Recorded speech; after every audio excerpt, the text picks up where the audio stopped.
Wazee wa kanisa, mashemasi, wanakwaya na waumini wote kwa ujumla, na wasalimu kwa jina kuu na lenye mamlaka ya Bwana wetu Yesu Kristo aliye hai. Tumekombolewa. Kwa unyenyekevu mkubwa na mshukuru Mungu kwa neema hii ya kipekee ya kutukutanisha tena hapa Msinde, ambapo tulikutana kwa mara ya kwanza mwaka 2022. Karibuni tena mwaka huu mwaka 2026 hapa Msinde kwa mara nyingine tena. Ni kwa rehema na upendo wake tu tumeweza kufika hapa tulipo leo.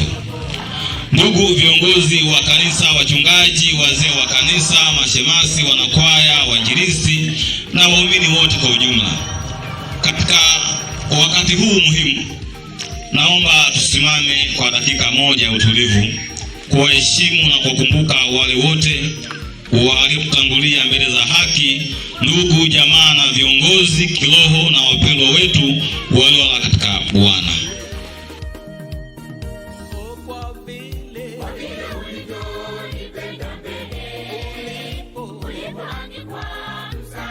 Bwana awapumzishe kwa amani na urithi wao wa imani uendelee kuishi ndani yetu. Amina. Tunaweza kuketi. Ndugu viongozi wa kanisa, wachungaji, wazee wa kanisa, mashemasi, wanakwaya na waumini wote kwa ujumla, kwa moyo wa upendo na furaha kuu, napenda kuwakaribisha nyote katika mkutano wetu wa Pasaka 2026 hapa Msinde. Karibuni sana kutoka maeneo mbalimbali ndani na nje ya jimbo letu la Tunduma. Uwepo wenu ni baraka kubwa kwa kanisa hili na ushuhuda wa umoja wetu katika Kristo. Tunaamini kwamba kupitia mkutano huu Mungu atatenda makuu, kuponya mioyo iliyovunjika na kuleta mabadiliko mapya katika maisha yetu. Ndugu viongozi wa kanisa, wachungaji, wazee wa kanisa, mashemasi, wanakwaya na waumini wote kwa ujumla, ujumbe wetu wa mwaka huu ni kufufuka kwa Kristo, tumaini jipya na maisha mapya. Kitabu cha Warumi 6 mstari wa 4.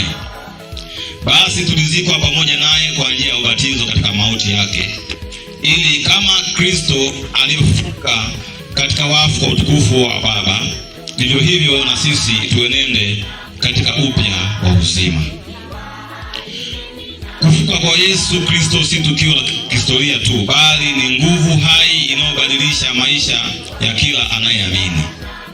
Kupitia kufufuka kwake tunapata tumaini jipya katikati ya changamoto na majaribu ya maisha.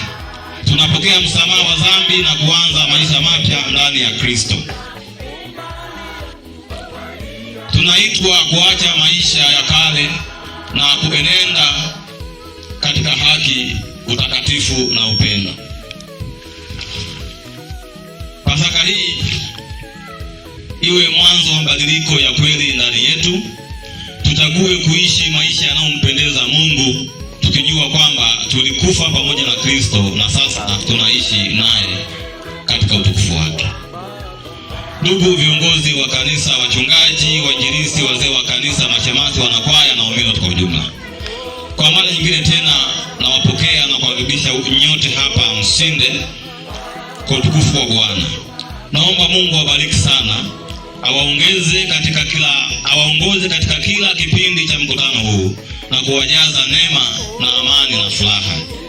Karibuni sana na ninawatakia mkutano mwema wenye mafanikio makubwa ya kiroho. Asante sana na Mungu awabariki sana.